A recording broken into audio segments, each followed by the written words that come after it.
अस्सलाम वालेकुम। आज हम क्लास 10th का चैप्टर नंबर 1 स्टार्ट करेंगे और इस चैप्टर का नाम है क्वाड्रेटिक इक्वेशंस। तो सबसे पहले हम देख लेते हैं कि क्वाड्रेटिक इक्वेशन होती क्या है। अच्छा, तो क्वाड्रेटिक इक्वेशन में हमारे पास होता है a x square plus b x plus c is equals to 0, जहाँ पर ए का कोफिशिएंट होता है, मतलब एक्स स्क्वायर का जो कोफिशिएंट होता है वो नॉट इक्वल्स टू 0 होना चाहिए और ए बी और सी रियल नंबर्स होने चाहिए। और जो ये इक्वेशन होती है a x square plus b x plus c is equals to 0, इसे हम कह देते हैं जर्नल और स्टैंडर्ड फॉर्म। ठीक है, अगर हमारे पास ये जो ए है ये 0 हो जाता है तो हमारे पास इक्वेशन बन जाती है बी एक्स प्लस सी, और इस इक्वेशन को हम कहते हैं लीनियर इक्वेशन।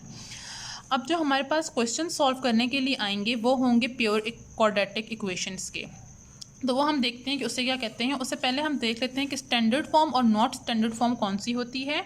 वो क्वाड्रेटिक इक्वेशन जिसमें इज इक्वल्स टू के राइट साइड पर 0 होता है उसे हम स्टैंडर्ड फॉर्म कह देते हैं, और जहाँ पर इज इक्वल्स टू के राइट साइड पर नॉन ज़ीरो वैल्यू होती है उसे हम नॉट स्टैंडर्ड फॉर्म कह देते हैं। अब जो हमें क्वेश्चन सॉल्व करना होगा वो प्योर क्वाड्रेटिक इक्वेशन का होगा। तो आपके पास जो इक्वेशन थी a x square plus b x plus c is equals to 0, उसमें अगर आपके इस b की वैल्यू को हम 0 कर देते हैं, या आपने कोई भी इक्वेशन सॉल्व की और उसके आंसर ऐसा आता है जिसमें a x square plus c is equals to 0 की फॉर्म होती है, b वाली वैल्यू नहीं होती है, तो उसे हम प्योर क्वाड्रेटिक इक्वेशन कहते हैं। तो मैं अब आपको क्वेश्चन सॉल्व करके दिखाती हूँ। ये हमारे पास एक्सरसाइज 1.1 के पार्ट नंबर 1 का क्वेश्चन नंबर 1 का पार्ट नंबर 1 है। ठीक है, x plus 7 x minus 3 is equals to -7, और इसके क्वेश्चन में उन्होंने यही कहा हुआ है कि right the following quadratic equation in the form of standard की फॉर्म में लिखने हैं, और इनमें से जो भी प्योर क्वाड्रेटिक है उसे बताना है। तो जब मैंने इसे सॉल्व किया, इसे हम सिंपल सॉल्व करेंगे, इन ब्रैकेट्स को खोलेंगे, इस x को इस x से मल्टीप्लाई किया तो एक्स स्क्वायर, इस x को इस 3 से मल्टीप्लाई किया तो -3x, इस 7 को x से किया तो 7x, and then 7 into 3 is 21, -7 as it is रहेगा। इन दोनों को जब हमने सॉल्व किया तो 4x आ जाएगा, बड़े वाले का साइन आता है, -21 एज इट इज़ रहा। ये वाला जो -7 था ये इधर पे आके +7 बन जाएगा, तो -21 + 7 हमारे पास -14 आ जाएगा।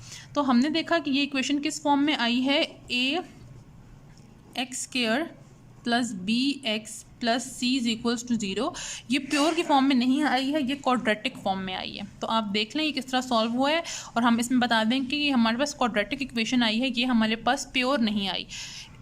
इसी तरह ये हमारे पास पार्ट नंबर 2 है क्वेश्चन नंबर 1 का ही, इसका आंसर भी क्वाड्रेटिक आया है। ये थोड़ा सा डिफिकल्ट है, इसे आप देख लें किस तरह सॉल्व करना है। ये हमारे पास है x square plus 4 divided by 3 minus x by 7 is equals to 1। इसमें हमने पहले एलसीएम ले लेना है 3 एंड 7 का, 7 को इधर मल्टीप्लाई करना है, 3 को इधर मल्टीप्लाई करना है, और दोनों को आपस में मल्टीप्लाई कर देना है।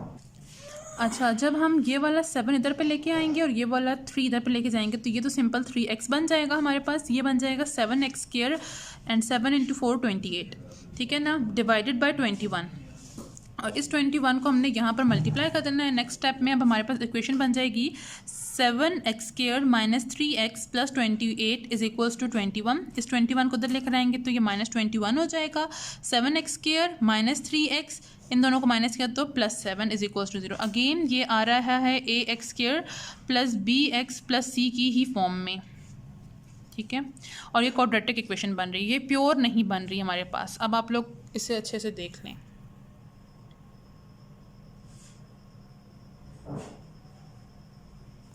अब ये एक्सरसाइज 1.1 का पार्ट नंबर 5 है, जिसमें हमारे पास आंसर प्योर की फॉर्म में आ रहा है। ये हमारे पास क्वेश्चन है, ठीक है, इसमें हम वही वाली बात एलसीएम लेंगे, इस x को इस वाले पार्ट से मल्टीप्लाई करेंगे, इस 4x प्लस 4 को इस वाले पार्ट से मल्टीप्लाई करेंगे। ये देखेंगे पहले स्टेप में ये हो रहा है। अब हम मल्टीप्लाई किया तो x into x square plus 3x, इनको जब मल्टीप्लाई करेंगे तो याद रखेंगे ब्रैकेट मत खोलेंगे, क्योंकि बाहर माइनस और अंदर के साइन चेंज होंगे तो इससे डिफिकल्टी हो सकती है। तो पहले अंदर वाली वैल्यूज़ को मल्टीप्लाई करेंगे और फिर हम ब्रैकेट खोलेंगे। जब हमने इनको मल्टीप्लाई किया तो हमारे पास ये वाली वैल्यू आ गई है, x square x into 4 4x minus 5x minus 20 is equals to 1। नीचे इन दोनों को आपस में एलसीएम लिया था, इन दोनों को मल्टीप्लाई किया तो एक्स स्क्वायर प्लस 4x आ गया है। अब ऊपर ये जो थे इन दोनों को सॉल्व किया तो -x आ गया हमारे पास। इस वाली वैल्यू को हमने यहाँ पर मल्टीप्लाई कर देना है, ठीक है, जब हम ब्रैकेट खोलेंगे तो ये वाला तो माइनस ही हो जाएगा, ये माइनस माइनस प्लस, ये माइनस माइनस प्लस, ये एक्स स्क्वायर साइंस ऑपोजिट होने की वजह से कैंसिल आउट हो जाएंगे। बचेगा क्या, 3x and this x plus होके 4x हो जाएगा, प्लस 20। ये वाली वैल्यू हमारे पास एज इट इज़ रहेगी। जब हम इसको यहाँ पर लाएंगे तो 4x माइनस 20, जब इसको उधर लाए तो minus x square minus 4x is equals to 0। Again sign change होने की वजह से 4x से कैंसिल हो जाएगा और एक्स स्क्वायर माइनस 20 आंसर आ जाएगा। अब हमारे पास आंसर आ रहा है ax स्क्वायर प्लस c की फॉर्म में, और ये हमारे पास प्योर क्वाड्रेटिक इक्वेशन आ गई है। ये देखें इस तरह से होगा। तो जब भी कोई क्वेश्चन आएगा आपने इक्वेशन के हिसाब से लिखना है कि प्योर है या सिंपल क्वाड्रेटिक इक्वेशन है। तो आज के लिए इतना ही, थैंक यू।